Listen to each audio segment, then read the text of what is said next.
From the sunshine city of St. Petersburg to the Davis Islands of Tampa, the sponge beds of Tarpon Springs, the sandy shores of Bradenton Beach, and everywhere in between. Back in the first half of the 20th century, old Tampa Bay was one of the newest spots around. You've heard the stories of Doc Webb, the Cigar City, baseball spring training, and the list goes on. But do you happen to know about any of the wonderful music we had here back then? These were the times in the 20s to the early 50s when nearly all music was dominated by and made for dancing.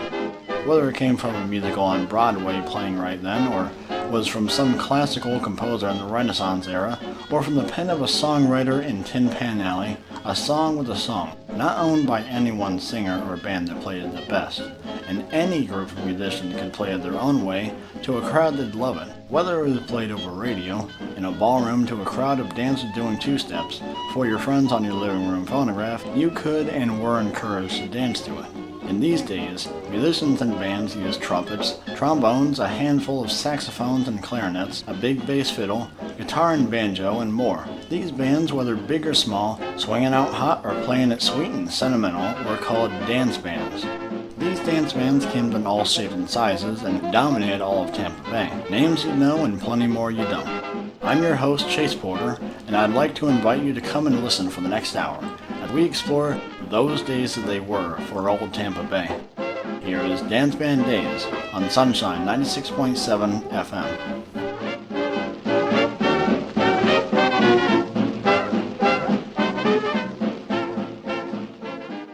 The Danceband Days were very vast and spread out.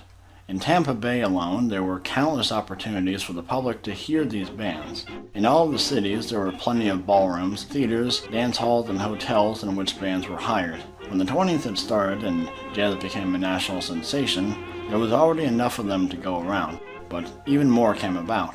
By the time of 1925, 100 years ago, there was a Coliseum that had just opened in St. Petersburg with Thomas Dank's orchestra playing. The Alcazar Theater in Tampa was about the most popular of a dozen of them, having vaudeville shows when not showing silent films. The Palace Theater in Bradenton that had its own in-house orchestra, and there was the Gulfport Casino in Gulfport, having the distinction of being, quote, the only dance hall in Florida built on the water, unquote. This was long before the new building was made, and there were dozens of others out there in all cities combined. But say that you don't want to go out for a show or dancing, there's still options for you. There was this news thing at the time, sometimes called the wireless, but we know it today as radio. Not just stations like WOAM in Miami or WDBO in Orlando that you could tune into, as signal strength was far higher back then. But we also had our very own radio station here in Tampa named WDAE that started back in 1922.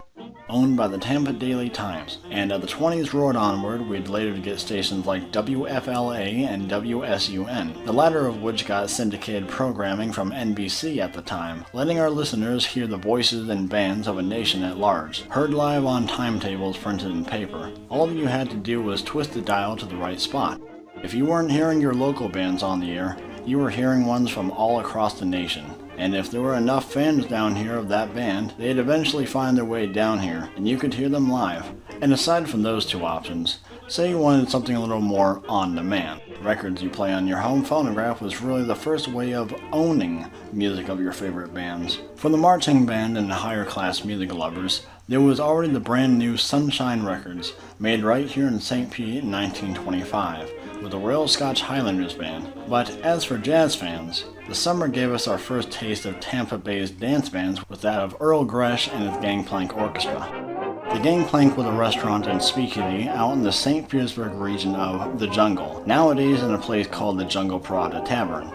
Opened in 1924, this place was perhaps the most popular spot in the Sunshine City to eat and have live music.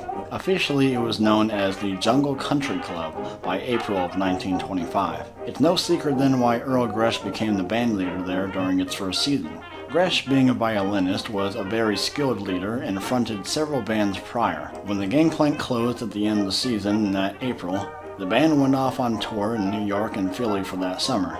Picked up by radio there and quickly signed on to Columbia Records. By August, they had their first record out, and this was a large hit record for the area. Here is Row, Row, Rosie by Earl Gresh and his Gangplank Orchestra, a St. Pete dance band that took the country by storm in 1925. Sunshine 96.7 FM.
Collegiate chanting by Earl Gresh's band of Row, Row, Rosie might as well have been the first shot of excitement that started off the jazz age in Tampa Bay, 100 years ago back in 1925. Gresh and his orchestra returned to the Gangplank later in the year, playing over local radio sometimes still, but also recording more for Columbia and later Pathé Records up through 1927, and playing engagements for the Benoit Park Hotel and the Palais Royal Hotel also in town. By 1928 doing some radio work, but later breaking up the band and becoming a speedboat racer. Gresh later made the attraction Earl Gresh's Wood Parade on 4th Street in 1940. Now that building is a restaurant called Sesh, and by the cash register there's a display case there that shows the owner's copy of the same Columbia record by Gresh you just heard, among some other Gresh memorabilia. For now, here's the flip of that same record by Earl Gresh's band, and then after the break we'll continue on through the 1920s. From 1925, here is She Was Just a Sailor's Sweetheart on Sunshine 96.7 FM.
for her father wasn't home.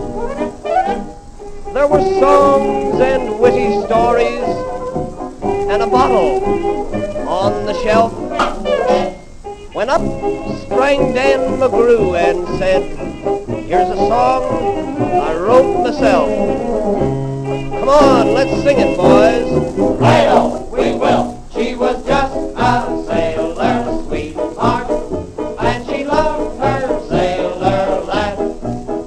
But he left her broke in Hartford.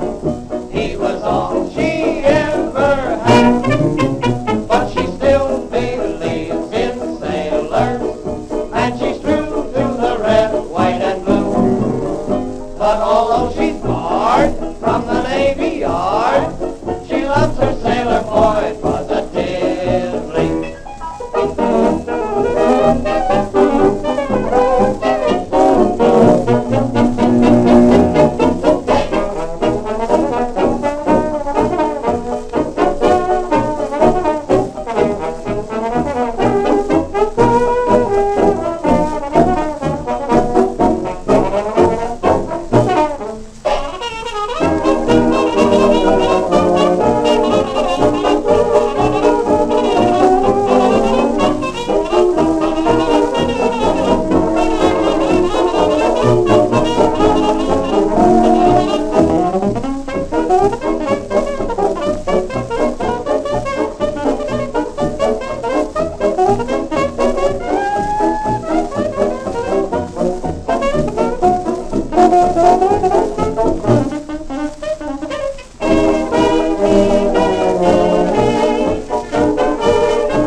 Just the Sailor's Sweetheart, played by Earl Gresh and the Gangplank Orchestra of St. Petersburg. The bandleader Earl Gresh was not the only sensation we had here during those Danceband days of old Tampa Bay, but about the first big-name band that came from these parts. As the 20s rolled on, more came about, while other bands escaped the chilly northern air to play here in Paradise. Some of you may have been saying about those last songs, "Wow, that sounds really clear from 1925. And it was. Columbia Records was employing a new bit of technology on that record, helped out by the introduction of radio, being the microphone, or recording using one. In years prior, when someone wanted to record a record, you'd have to get a bunch of musicians and singers to come into a room and have them play and sing real loud into a big recording horn. And all that sound would be funneled down from the horn into a needle cutting the record, which made everything sound distant and muffled. Music had to be played in certain ways so they could be heard well over record, but now being able to use the microphone to electrically record these sounds and voices meant that one could relax more, playing and singing more casually, softly even. You can make what sounds like this. I'll be loving you always, with a love that's true always. When the things you've planned need a helping hand, I will understand always, always. Sound like this. Days may not be fair always. That's when I'll be there always.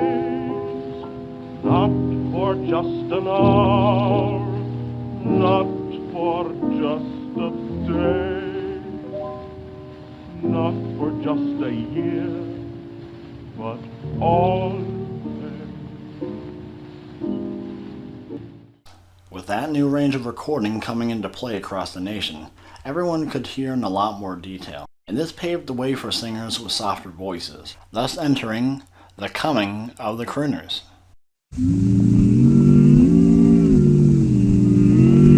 When whippoorwills call and evening is nigh, I hurry to my blue heaven. Da da da da da, da da da da da, da da da da da, da da da da.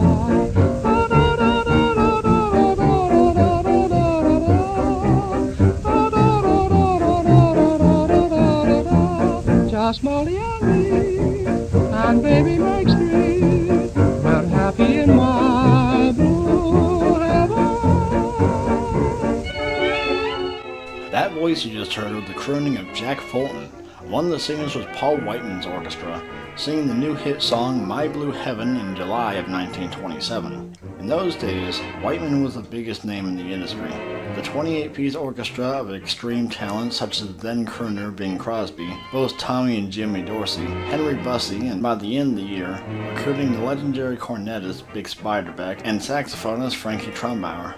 Everyone aspired to play in the Whiteman Band, and everything they did affected the industry and inspired plenty of band sounds. The Whiteman Orchestra found plenty of engagements in the Sunshine State, usually down in Miami, but was buying a home in Newport Richey in 1926. Unsurprisingly, it brought him back to Tampa Bay. In 1926, he set up a concert orchestra of his to play for a few months in the Palm Room of the Vinoy Park Hotel in St. Pete, being a constant feature there. Meanwhile, that same year, he played an engagement at the Alcazar building on the Lake Butler Estates in Tarpon Springs. Nowadays known as Lake Tarpon, Lake Butler back in the 20s had the Alcazar building, which had plenty of bands that came through there for the big shows on the biggest lake in the county. Without a doubt, Blue Steele and his orchestra had to be one of these bands playing there, as their first engagement was in Tarpon. Coming up from Miami in the mid-20s, the band by Blue Steele became a widely popular territory dance band in the Central Florida area, and by 1927, Victor Records had signed the band to cut records for them in Savannah. Eugene Staples, who used the name of Blue Steele, was about as wild as the band was when playing good jazz. His band had a lot of good talent, such as Sonny Clapp, a good trombonist and songwriter, as well as the then saxophonist and singer Kenny Sargent, who was later known for being the dreamy singer of the famous Casa Loma Orchestra in the 30s and 40s. Sonny Clapp in 1927 wrote two big hits that year. Girl of My Dreams that the crooner Gene Austin ended up recording in 1928. It was a million-seller record. And then Sugar Babe I'm Leavin. Both of these songs the Blue Steele Band had recorded back in 1927 on their first session, but the latter of which is hailed to be one of the best songs that the band ever did, and the best representation of how the band sounded by far. So for now, we'll hear Sugar Babe I'm Leavin' by Blue Steele and his orchestra from 1927 on Sunshine 96.7 FM.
You thought I'd be crying, but I'm singing a song. You believe you could have your way. You might have known it, but then someday, the more am I the fall guy, just taking your cue.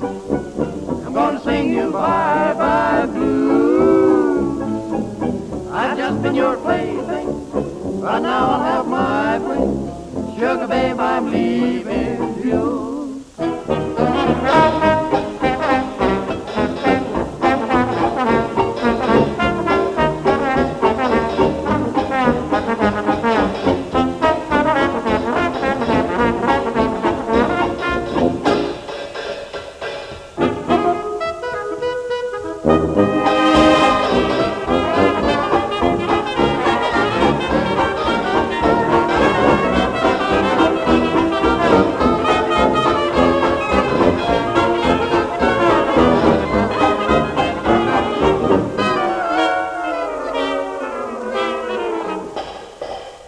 Sugar Babe.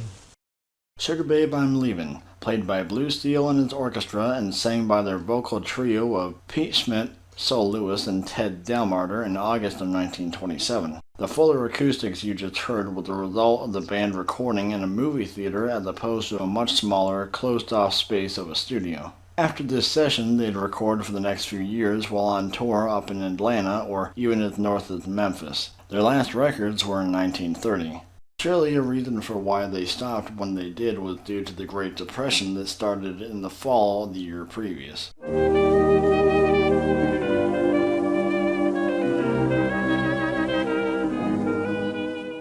That depression, in short, was disastrous upon all the industries in and out of the entertainment ones. Jobs were cut, wages lessened, and poverty came up in strides. Despite prices for theater tickets dropping and newer cheap records being made, sales plummeted. Record sales went from over 200 million records by 1929 to a measly 6 million in 1932. The songs that did sell stopped being the bright and cheery songs of romance and a happy outlook on life with peppy hot jazz to back it up. Now the slower, lonely melodies with the torch singers and crooners mournfully talking of heartbreak and current events the nation faced were all the rage. Our little dream castle with every dream gone is lonely and silent, the shades are all drawn, and my heart is heavy as I gaze upon a cottage for sale. The lawn we were proud of is waving in hay, our beautiful garden has withered away. Where you planted roses, the weeds seem to say, a cottage for sale. From every single window I see your face, but when I reach a window, there's empty space. The keys in the mailbox the same as before, but no one is waiting for me anymore. The end of our story is told on the door, a cottage for sale. That's Carmen Lombardo singing, brother of Guy Lombardo, in his band's 1930 hit A Cottage for Sale. One of those crooners and band leaders, Rudy Valley, described them as bleak times, and they were. The Florida land boom of the 20s ended after a couple of bad hurricanes and high taxes. It paved the way for the Depression to begin early here. With records being a lot more difficult to get than before, listening to the dance bands became more limited to the stage and station, due in part because to hear the same bands and singers, all you had to do was have a radio and tune it in. A whole lot cheaper than having to buy records all the time, and money being as tight as it was. For stage halls, the price of admission dropped for the dancers, but also to the ability of the halls to hire the most popular dance bands out there. Many small, local bands, including those of Bruce Thomas and his orchestra, the Merrymakers, Wally Roman, Lewis Atkins Southerners, and Rex McDonald filled the halls of Gulfport, St. Pete, Tampa, and more. Rex McDonald also owned the Coliseum in St. Pete by then, and had to get creative with the times being what they were.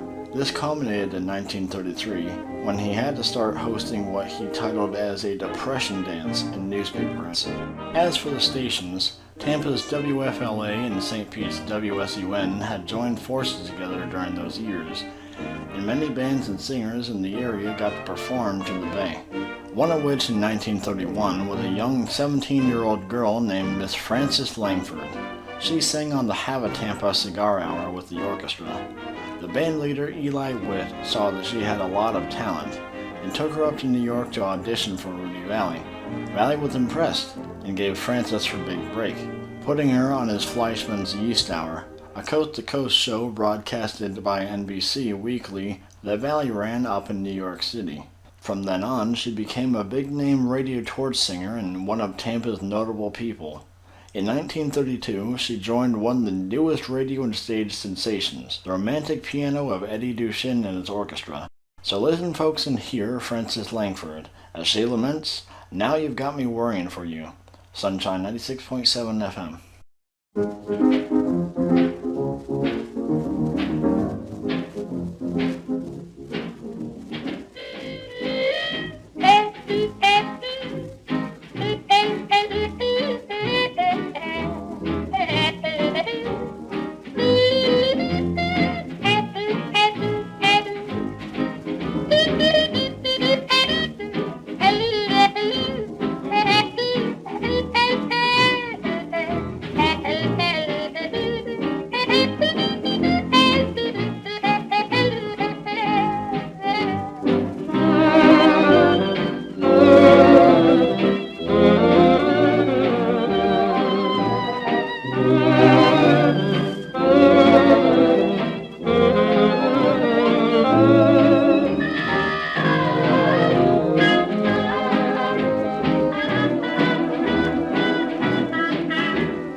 with a smile. It wasn't worthwhile. Now you've got me worrying for you. I didn't know all of my days my heart would hurt in so many ways. How can I hide what goes on inside? Now you got me worrying for you.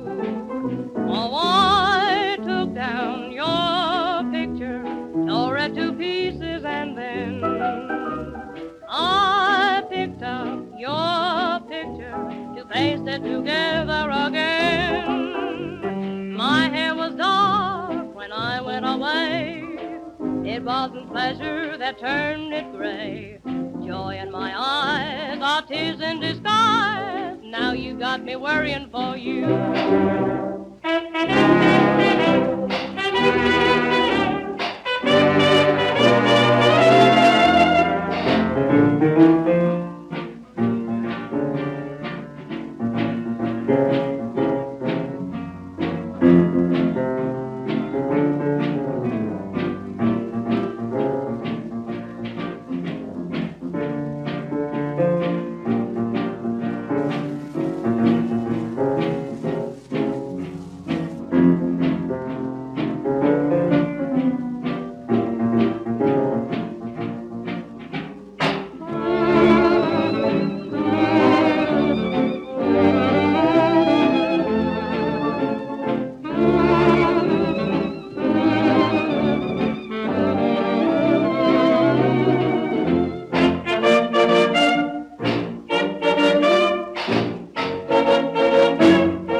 Eddy Duchin His Orchestra, with the distinctive voice of WFLA's own Frances Langford singing Now You've Got Me Worrying For You in July of 1932.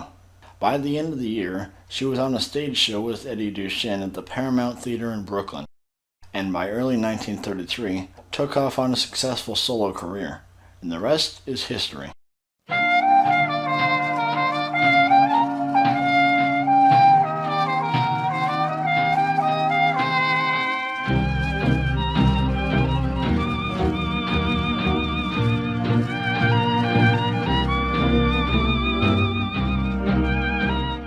As the 30s wore on, the economy slowly started to recover again, and so did the industries. The mood of the people picked up. The sad and slow ballads gave way to enthusiastic romance, as songwriters put their feelings to pen not just for pure entertainment, but in the art of the cinema, with the talkie taking hold over silent film, many Broadway musicals too.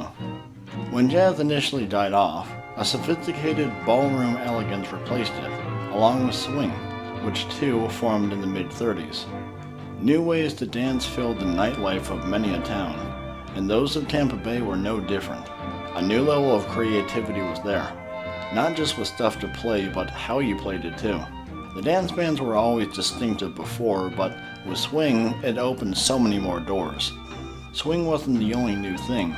A generalized category just known as sweet music had come from this time, that focused on a specific musical element or lesser heard instrument or vocals. Then a third musical type came about from the bands, called society bands, which had music considered more classy in nature. All three forms of music blended together to make that sort of magic that this era is so well remembered for. Of the sweet bands, perhaps the most definitive there was Hal Kemp and His Orchestra. He featured the romantic and relaxed voice of Skinny Ennis to sing, and he focused his band on the reed section of saxes and clarinets, but his main style featured a recognizable rhythm of muted trumpets playing in staccato, in a way that singer Johnny Mercer once likened to a typewriter.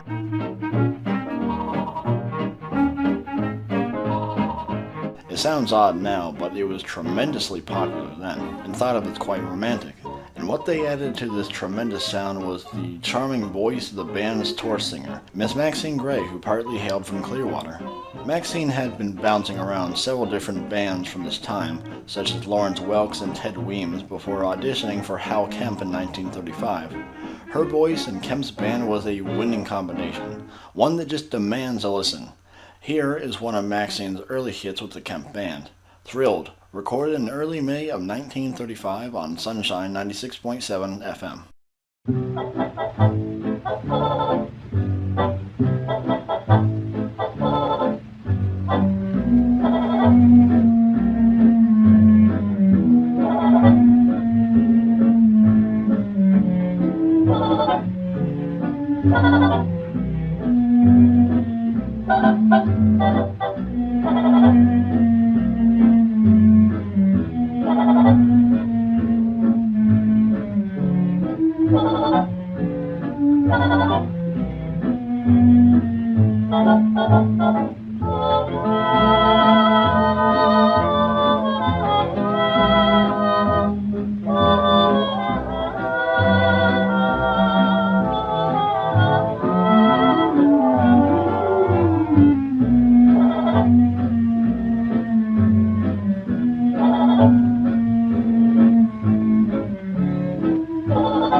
Excitingly thrilled, it almost frightens me, this strange sensation. Oh, what can it be? Thrilled, a flame is burning, I'm filled with such a yearning, revealing this feeling so thrilling to me. I'm in a world enchanted, my one wish in life is granted, the thrill of romance implanted within me. Sweetheart, thrill, my heart's afire I've found, my one desire, my prayers have been answered, for your love is divine. I'm so thrilled that you're really mine. You're mine.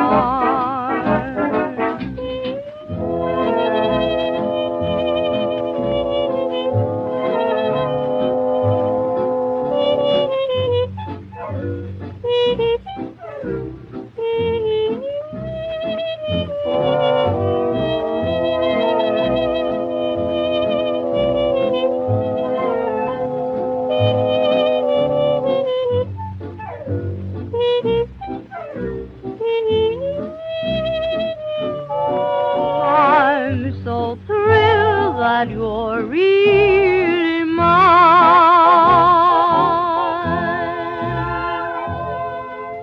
Maxine Gray just sang Thrilled along with Hal Kemp His Orchestra from the spring of 1935 for Brunswick Records. When that record was released in mid-July, it grew to become a sizable hit, ranking in the number 7 spot of the newly established Hit Parade, as well as the third best-selling Brunswick record on the East Coast. She had several more hits with Hal Kemp's Orchestra this year and the next, staying with the band up through 1938. She would occasionally still visit her family here in Clearwater during those times, and surely was the talk of the town during her stays.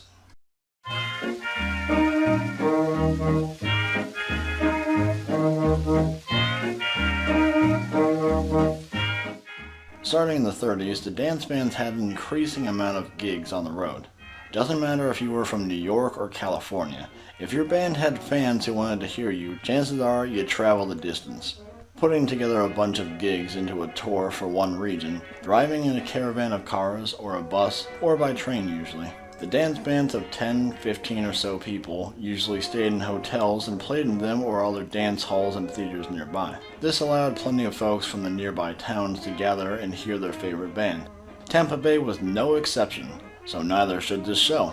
So now, ladies and gentlemen, it is time for the Featured Band from Afar, the part of the show in which we explore one of these big-name dance bands that came to Tampa Bay for some special shows. This episode has Don Redman, who came to St. Pete in April of 1939.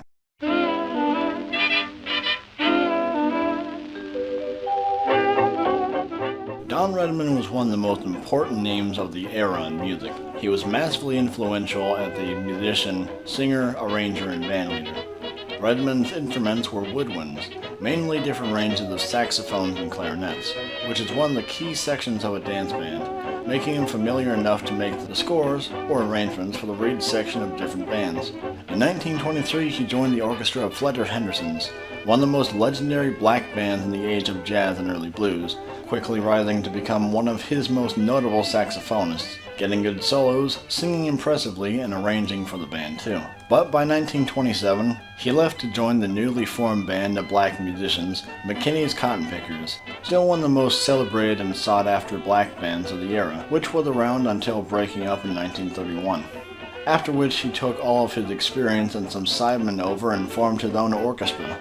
Around these times, having hit songs and songs he wrote, including Miss Hannah in 1929, I Heard in 1931, the very same that got the Mills Brothers started and co-written by one of them, Cherry in 1928, which you may have heard Harry James' famous hit record of decades later, Jam to the Weed in 1932, and having probably the most well-known hit recording of Lazy Bones in 1934, with his star vocalist, the wonderfully talented Harlan Lattimore, who was described as the, quote, colored Bing Crosby, whose voice so very closely resembled his. Picture me upon your knee, with tea for two and two for tea, just me and you and me alone. Nobody near us to see or to hear us, no friends or relations or weekend vacations, won't have to know we have a telephone, dear. Day will break and you'll awake, start to bake a little sugar cake for me to take to all the boys to see. We will raise a family, a boy for you and a girl for me. Can't you see how happy we will be? Harlan Lattimore just sang there on Redman's 1932 recording of Tea for Two. All of this is really just scratching the surface for what made Redman such an amazing band leader. All of the greatest, regardless of race, all had been inspired off of Redman at times, and he earned the sensationalism he had. Even by the mid-1930s, his records over Victor, Brunswick, and Columbia were very well sought after by music lovers. If this amazing hot jazz you're hearing in the background isn't convincing you still, well, he's widely accepted to be one of the inventors of the musical genre we know as swing today. His band was loved by many, and he toured often just like all the others. It took him a while, but eventually he started to make his way down to the Sunshine State. Down in Miami initially, but in the spring of 1939, Don Redman's famous orchestra of radio, stage, and record was announced to be the last big-name band for the season at the Coliseum in St. Petersburg. It was advertised for weeks in the St. Petersburg Times, coming Wednesday night, April 12th, dancing 9 till 1 a.m. Admission prices were 50 cents each. Table reservations were a quarter per every chair. There isn't much written about this engagement by the band, but we can form a pretty good idea off of similar shows by other bands from the time. I'm sure it's a question on some people's mind about the racial aspects of it all, and that's valid. We are in the Deep South after all. Segregation and Jim Crow did exist here, but considering we had Duke Ellington and Louis Armstrong shows played here and in Tampa in the 30s to 40s to black audiences in the Coliseum, it was likely the same here, since so many young kids and collegiates and all who were into this music adored the talented singers regardless of race or sex. I argue it's a 50-50 possibility. But the night it happened either way. The Coliseum's capacity at the time was around 3,000, and it surely had at least half full. Tables out, decorations out, the whole 9 yards. It was the last big-name band of the season after all, the business season being roughly November to April, then repeating that next November. On this cool spring night, the Redman Orchestra surely played some of their big hits, such as I Heard, Lazy Bones, and others. Don singing as well as the full band, as they had been for the last few years now. The band swung these days over CBS and had a whole host of new talent. Joe Garland on sax, Quentin Jackson on trombone, Bill Beacon on drums, Bob Leslie on guitar, amongst others of the 15-piece band. Quentin was also one of the singers, along with Miss Laurel Watson, who at times had a similar quality to that of the rising star Billie Holiday and the 4 Overstake sisters, 3 of them billed as 3 Little Maids. Yes, the Redman Orchestra was full of talent. This song of theirs that they cut in a session a couple weeks prior for Victor Records and just now in the market was surely one that sent us St. Pete folk wild. Here is Jump Session by Don Redman and his orchestra, Don himself at the mic.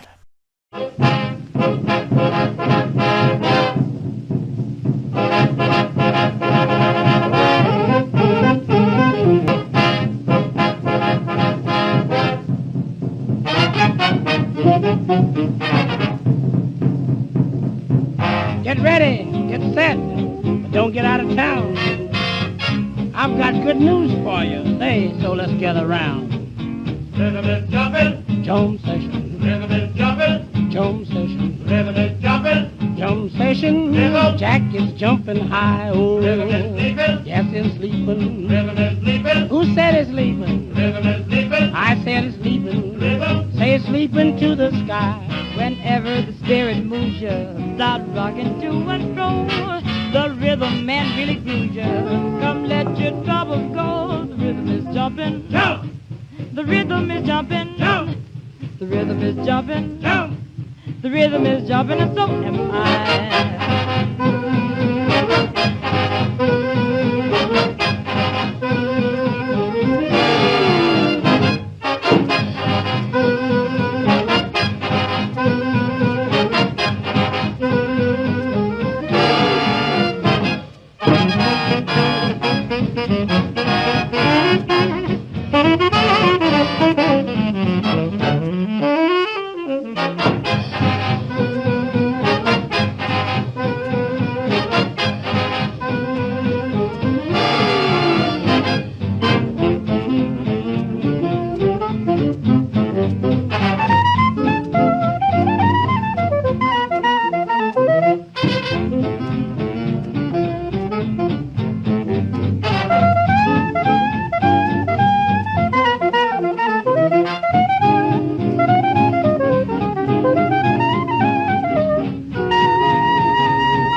Jump a little softer, I'll have to move.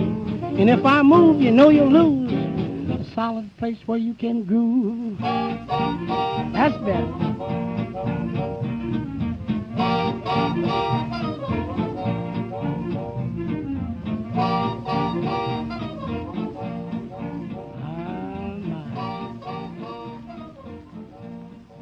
Don Redman and his orchestra, playing and singing Jump Session, recorded in March of 1939 in New York, just a few weeks before they played the Coliseum on April 12, 1939. The singers on this record included Don himself, Laurel Watson, and the entire band backing them. This was surely one of the songs that he played for the folks here in St. Pete and all the others across the bay. Another one the band probably played was a recently revived 1927 jazz standard, being Did I Do, this time sang by Miss Laurel Watson of the band. Recorded in New York back in December for RCA Victor's Bluebird Records. Here is the Don Redman Orchestra now, playing Did I Do.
Honey, our answer is always yes.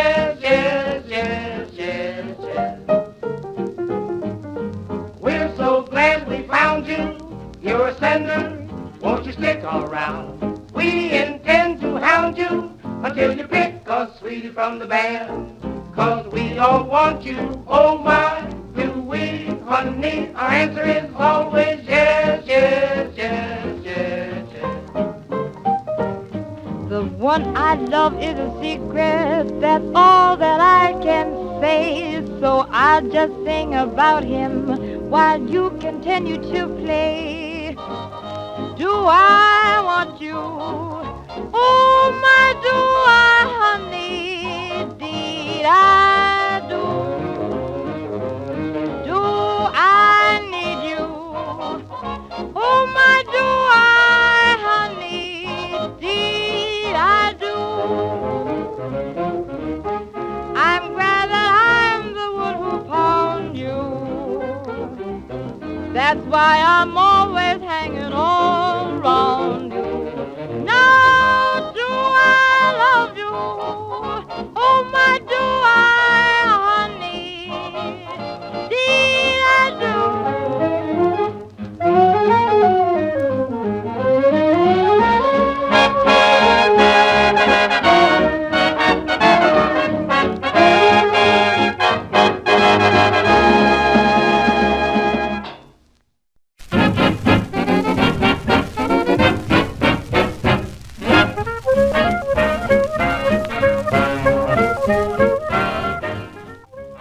Redman and His Orchestra, of popular radio, record, and stage fame, has been playing now for the last 4 hours on this April 12th, 1939 night here at St. Petersburg's Coliseum to hundreds of happy dancers.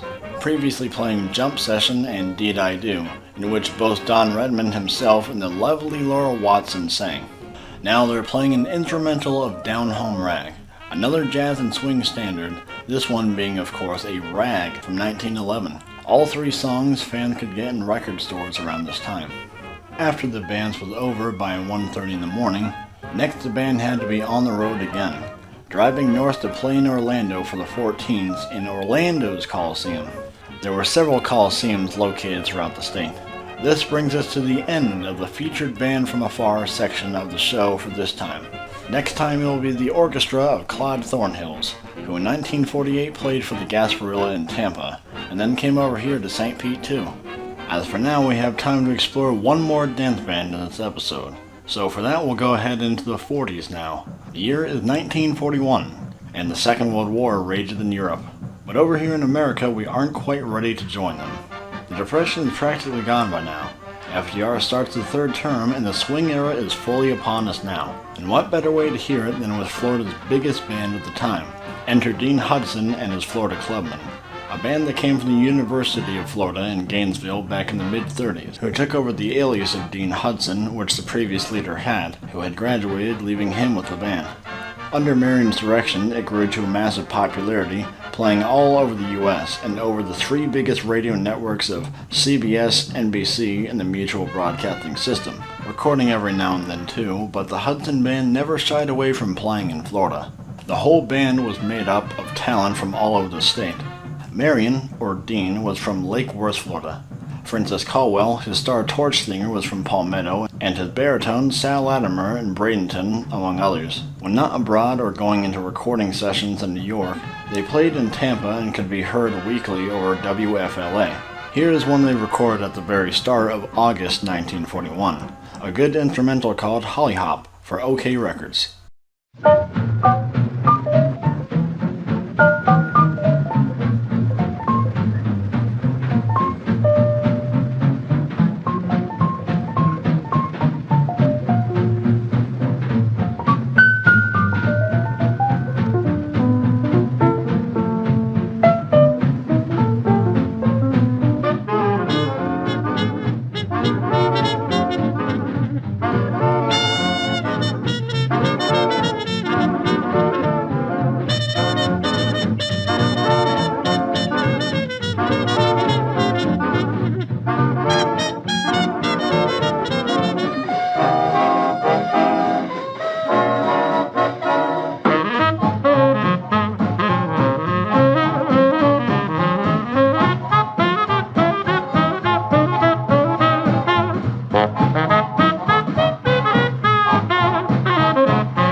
Dean Hudson and his Florida Clubmen, playing the good swinger Holly Hop for OK Records. 3 months after that recording, the U.S. would enter World War II after the Japanese attacked Pearl Harbor on December 7, 1941. Very soon after that, the draft started as we began fighting in Japan and Germany.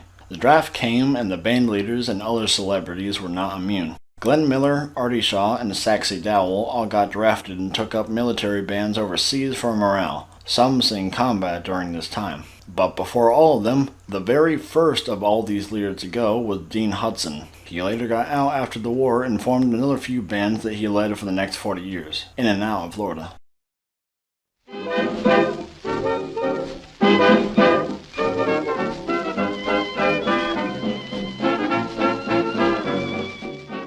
For the last hour, you've been listening to and learning the history of the dance bands of Tampa Bay, during the era in which some would call the Danceband Days of old Tampa Bay. I've been your host, Chase Porter, and it's been a pleasure to take you through this journey. I deeply love all of this music, and I love sharing it with you all. It is my hope that this will become a bi-monthly radio show here on Sunshine 96.7 FM, WMTP LP. I hope to catch you all next time on Danceband Days.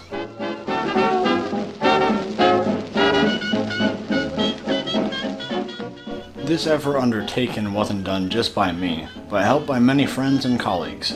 First and foremost, audio engineer Aidan Miller out in California, who helped make some of the background music sound superb, enhancing the immersive quality of this show. Thank you to Jackson Gresh, a descendant of the local band leader and Wood Parade owner Earl Gresh, who supplied his own digital transfers of his great-grandfather's cousin's 78 RPM recordings from 1925. If you want to hear more of Gresh's orchestra, check out Jackson's YouTube channel, Gresh Music Archive. That's Gresh, Gresh. Thanks very much to Danceband authority Nick Dello for his transfer of Blue Steel's Sugar Babe I'm Leavin, the best quality transfer of it I've ever heard. His channel being Nick Dello, Nick D-E-L-L-O-W, Dello. Thanks to Mr. Jive on YouTube for the usage of the song playing right now. His own transfer of it being Danceband Days theme, I'm Blue But Nobody Cares by Snooks and his Memphis Stompers from 1931. As well as thank you especially to the musical archives on YouTube of Will Adams, Bob Moak, and A Trip Down Memory Lane ran by David Lobosco, Lobosco, for opening up their archival collections to me, for the use of every other song heard throughout. Lastly, to the folks of Sunshine 96.7 FM for giving me the chance to put on the show for you all. Thank you all for listening. Very truthfully yours, Sunshine City native, Chase Porter.